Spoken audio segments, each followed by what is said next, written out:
perkenalkan saya Novi Marsala melaksanakan kelompok dari informasi. Terima kasih. Dan yang terakhir yaitu Dinetra, mohon diperkenalkan.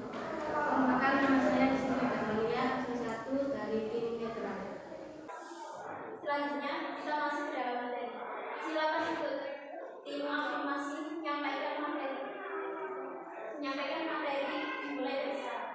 Baik, saya dari tim afirmasi menyampaikan bahwa kurikulum Merdeka Belajar adalah suatu kurikulum pembelajaran yang mengacu pada pendekatan bakat dan minat.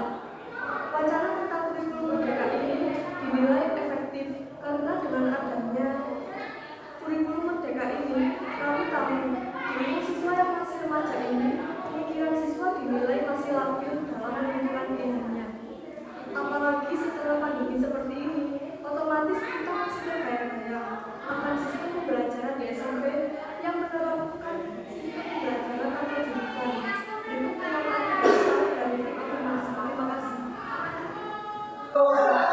Untuk tim oposisi dipersilakan menyampaikan pendapat. Dinilai cukup unggul, kurikulum Merdeka ini dikhawatirkan akan menjadikan para pengajar dan siswanya sebagai prinsip percobaan sistem pendidikan. Percobaan ini sendiri tidak langsung menjadikan kurikulum Merdeka ini sebagai kurikulum yang wajib. Selanjutnya kita memasuki inti debat. Silakan untuk tim afirmasi menyampaikan inti debatnya. Waktunya dimulai dari sekarang. Baik, terima kasih waktunya. Saya dari tim afirmasi akan menyampaikan pendapat.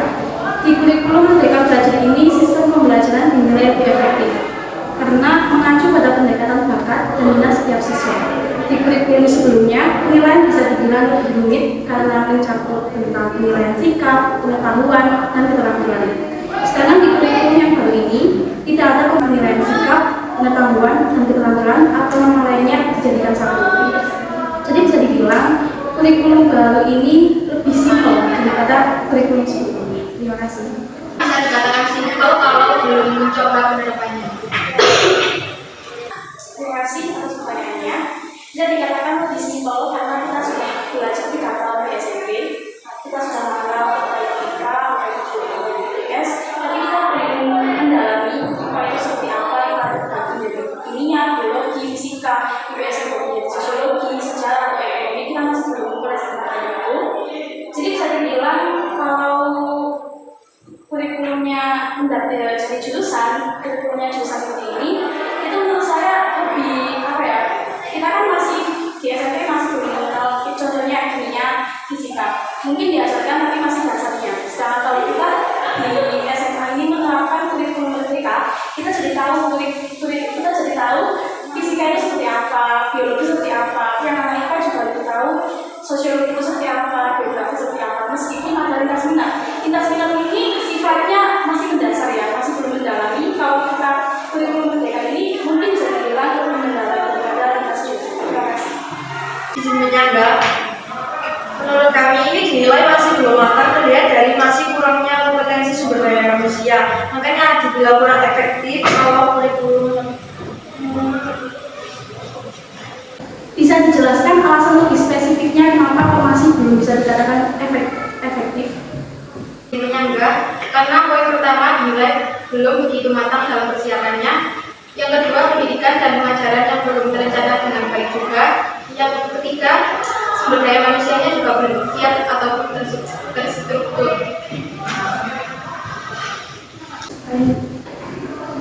Menurut kamu, mengapa dinilai belum siap? Bukannya kurikulum ini tidak jauh beda dengan kurikulum kita waktu SMP, yakni sistem pembelajaran tanpa jurusan. Baik, terima kasih. Izin menyanggah, karena kita harus melakukan sosialisasi atau persiapan cukup matang dan perlu juga menyiapkan tenaga ahli cukup matang juga. Izin menyanggah. Kan sosialisasi nih.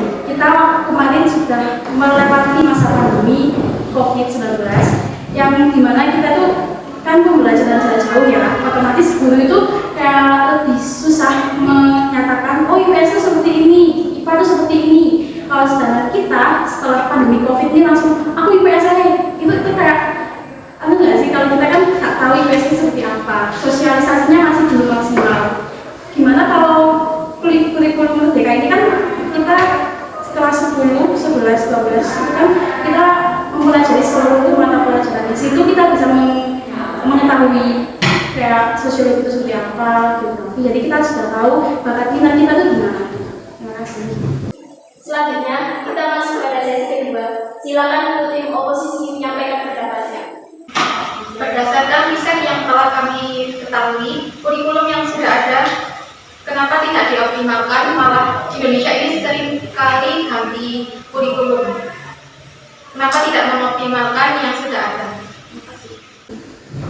Ini menyanggah. Jadi kalau kita berbicara kenapa kok ganti, karena kita itu masyarakat kita itu pemerintahnya kan demokratis, kita sesuai dengan keadaan rakyatnya. Jadi kalau kita dimulai kan habis pandemi gitu ya, terus kita masih belum mengetahui secara optimal jurusan itu seperti apa. Terima kasih. Bagaimana bisa dibilang belum mengetahui jurusan secara spesifik, sedangkan di SMP kan sudah pernah diberitahu, maksudnya diberi rekomendasinya untuk masuk ke jurusan apa? Izin menyanggah. Kita di SMP itu kan kita cuma belajar, saya sendiri IPA itu kayak fisika sama biologi itu digabung jadi satu. Kita masih belum mengetahui fisika itu spesifiknya itu seperti apa, sedangkan di SMP saja kita hanya belajar tentang dasarnya. Kenapa kalau di SMP, kenapa kalau tidak di SMA ini kita lebih dioptimalkan lagi, kita lebih mengetahui apa itu fisika, apa itu sosiologi, jadi semuanya. Terima kasih. Izin menyanggah, seperti kita tahu, KWP tidak memaksa, tapi sangat beda dengan kurikulum 13. Jika sebagian sekolah menerapkan, sebagian tidak, akan menimbulkan gap yang terlalu jauh antar sekolah. Izin menyanggah, bisa dijelaskan lebih spesifiknya perbedaan antara kurikulum 2013 ini dengan kurikulum Merdeka Belajar? Menjawab, seperti yang kita tahu, kurikulum ini tidak memaksa, tapi sangat berbeda dengan kurikulum 13. Jika sebagian sekolah menerapkan, sebagian tidak, akan menimbulkan gap yang terlalu jauh antar sekolah. Akibatnya timbulnya gaduh, tidak pasti, masalah baru sekaligus beban bagi kelanjutan pendidikan nasional ini.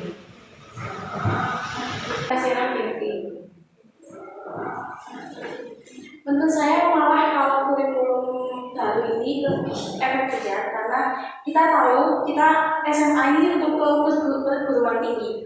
Jadi kita tahu sebelumnya kalau kurikulumnya sesuai jurusan, kita tahu banyak sekali seorang siswa yang melakukan lintas jurusan ya ke perguruan tinggi.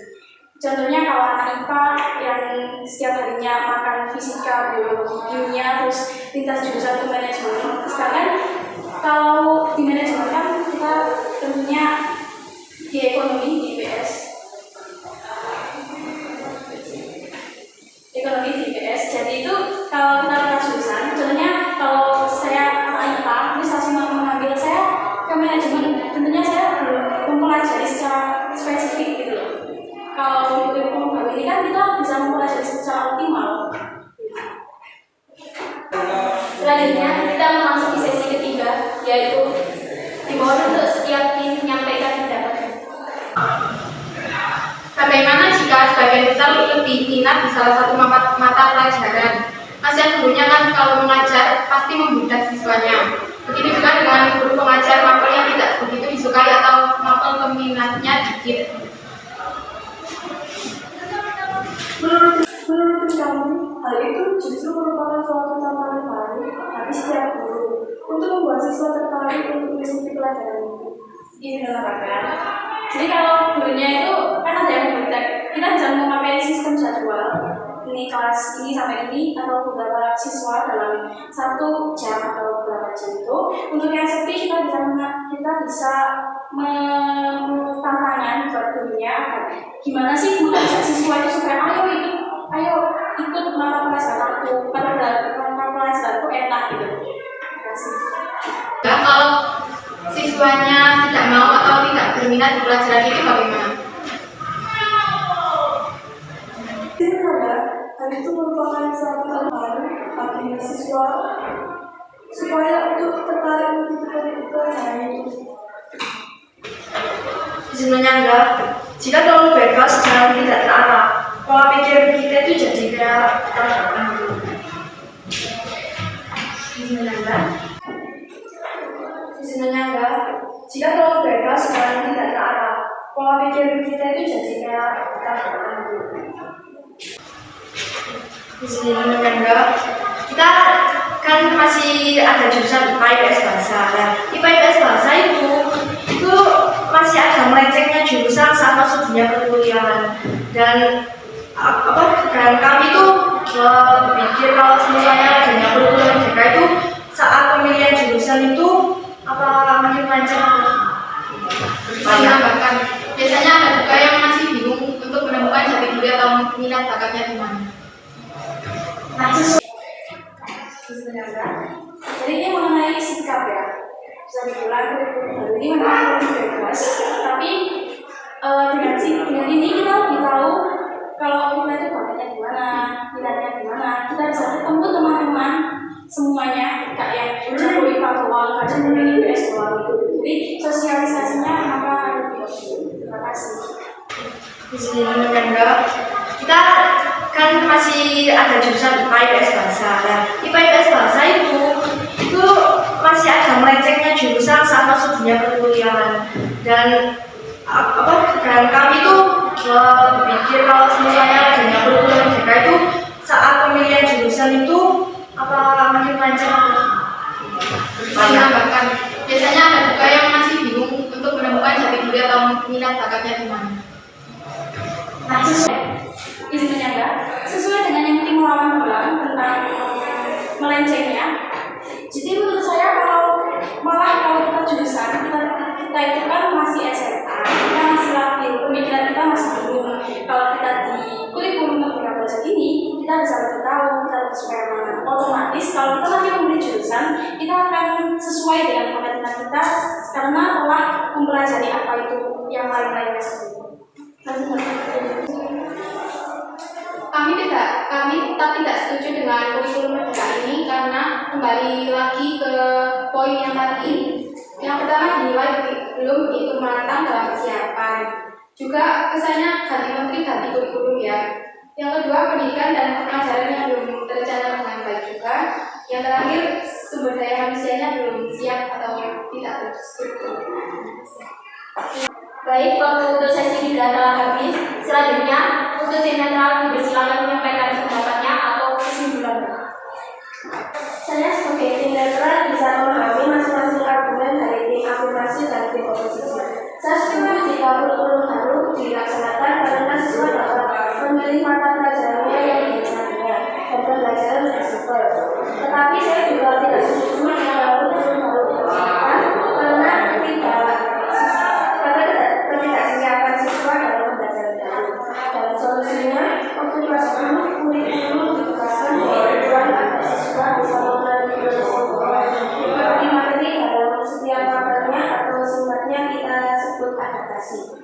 Di kelas 11 dan 12, kurikulum ditetapkan sesuai jurusan karena siswa dipersiapkan untuk menuju perguruan tinggi sesuai dengan minat serta bakatnya. Baik, telah usai debat yang kita jalankan dengan mosi wacana kurikulum merdeka. Apabila ada salah kata